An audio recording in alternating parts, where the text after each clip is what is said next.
안녕하세요. 비전메이커 정재천 대표입니다. 시청각 교재를 만들어주는 프로그램 설명 세 번째 시간입니다.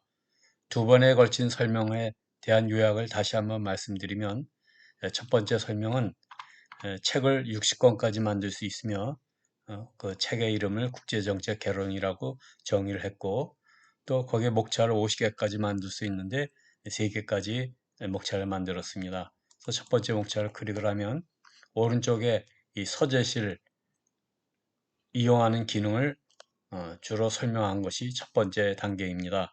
첫 번째 단계에서 서재실에는 내 강사님이 갖고 있는 모든 컴퓨터 자료를 15개까지 등록을 할 수 있고, 또 단락을 15개까지 정의를 할 수 있다. 또 한편 인터넷이라든지 유튜브 등 오늘 목차와 관계되는 내용들을 연결 등록할 수 있고, 또 오늘 강의한 것을 녹음을 했을 경우에 녹음 파일을 등록하는 그런 기능까지 설명드린 것이 첫 번째 시간입니다. 그래서 이 기능만으로 이용을 해도 기존 자료를 빠르게 정리하는 하나의 수단이 될 수 있다는 설명을 드렸고요. 두 번째 시간에는 그림 자료가 많이 있는 경우, 또는 파워포인트로 자료를 만드신 분이라 하더라도 그것을 그림 파일로 전환을 해서 저희가 만든 이 시청각 교재에 목차별로 그림을 등록하고 책을 만드는, 그래서 입체적으로 책을 만들고 또 유지 관리하기가 쉬운 저희 프로그램을 이용할 수도 있을 것입니다. 그래서 두 번째 시간에는 첫 번째 단락을 클릭을 해서 하나의 단락에는 8개까지 그림을 등록할 수 있고, 또 단락별로도 강의한 내용을 녹음을 해서 그거를 재생할 수 있도록 저장하는 기능, 그리고 이렇게 설명할 내용을 원고로 만든 걸 이렇게 보는 기능과 그것을 송출했을 경우에 이 자막도 프로젝터로, 즉 시청자가 볼 수 있도록 화면에 내보낼 수 있다라는 것까지 설명드린 것이 두 번째 단계입니다. 그래서 오늘은 마지막 세 번째 강의로 PPT처럼 한 장의 슬라이드 화면을 만들기 기능에 대한 설명입니다.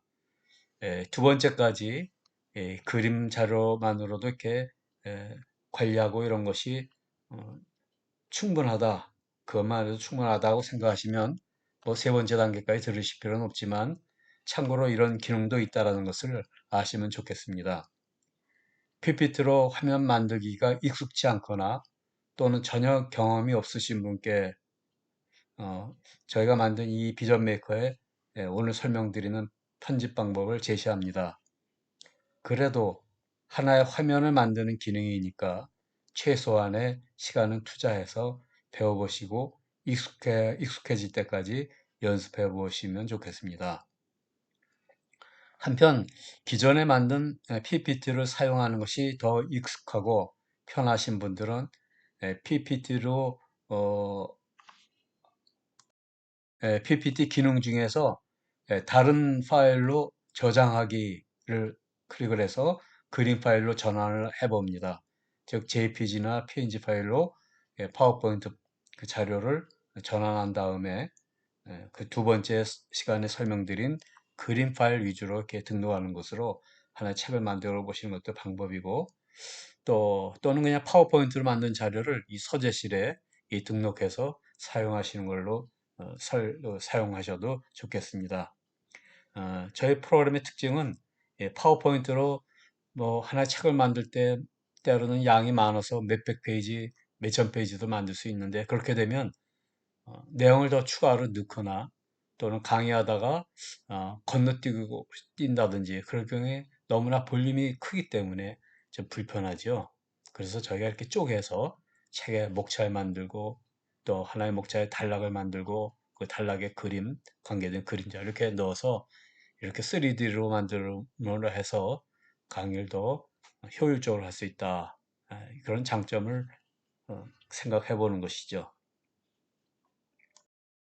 오늘의 설명은 텍스트 원고 이 창을 클릭을 하면 창의 모습이 보이죠. 텍스트 종류는 본문과 그 다음에 하나, 둘, 셋, 넷 서로 다른 글꼴을 넣을 수 있는 창이 4개가 있고요.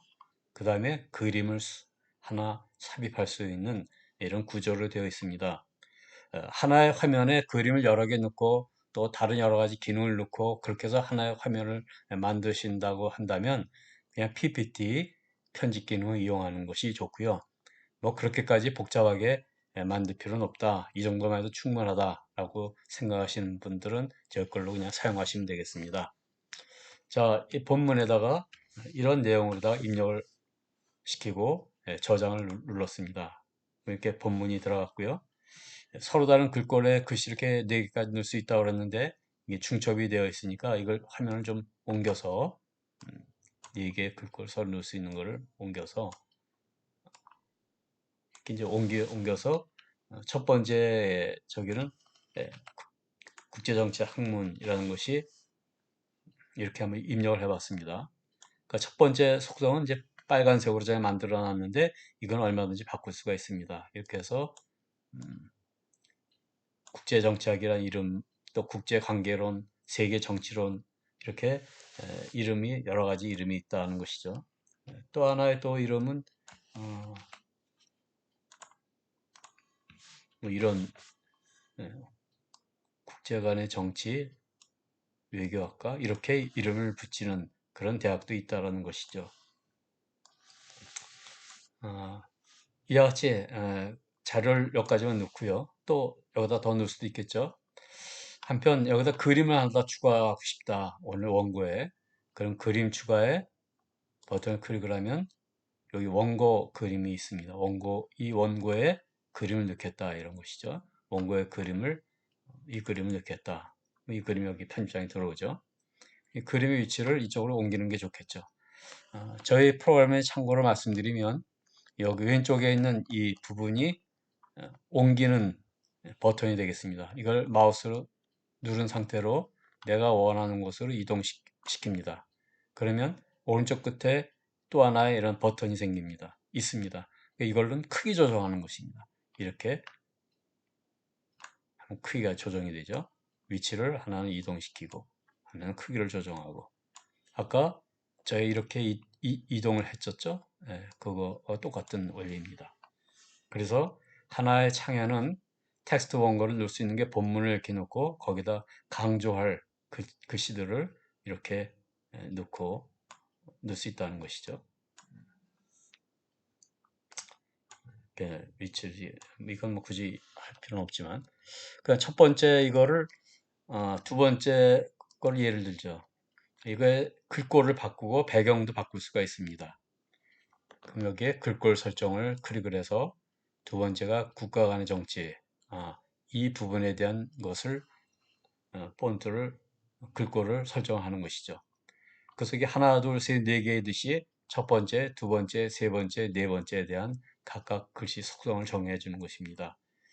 두 번째 글꼴을 뭐 조금 더 키워본다든지 24로 키우는 게 좀 커졌죠.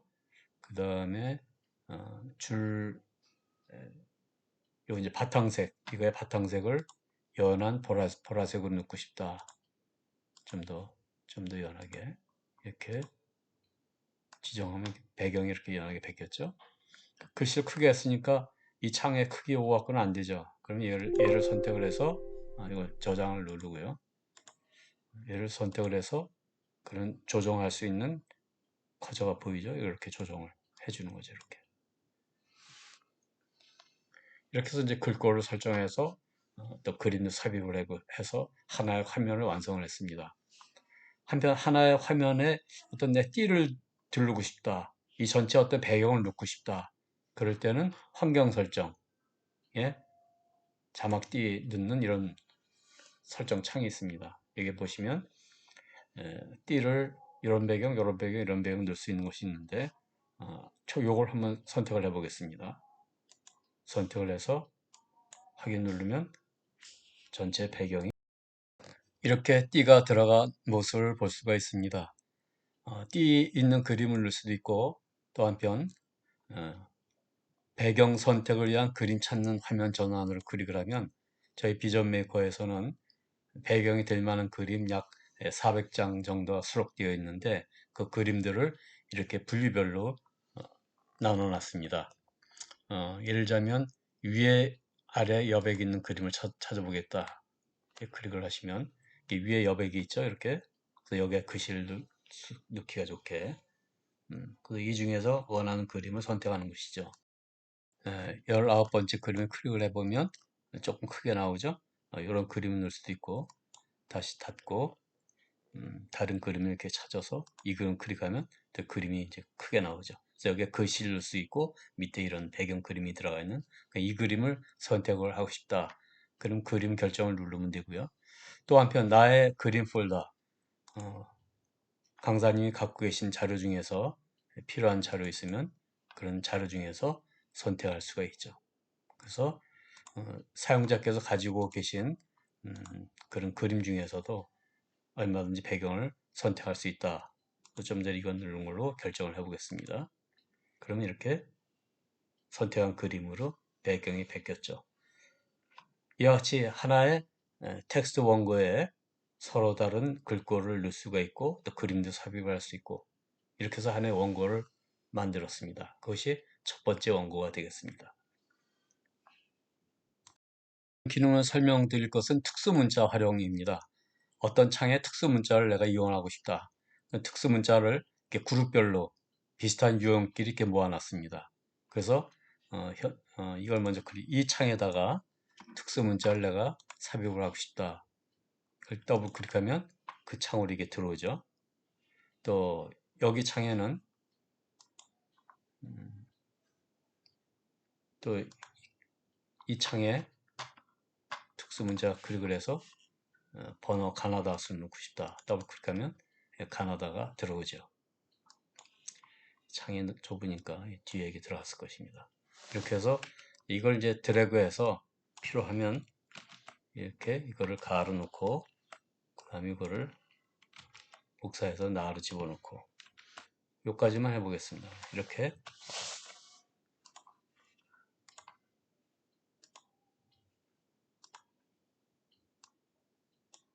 특수문자 가나 또 이렇게 넣은 것을 보여드렸습니다.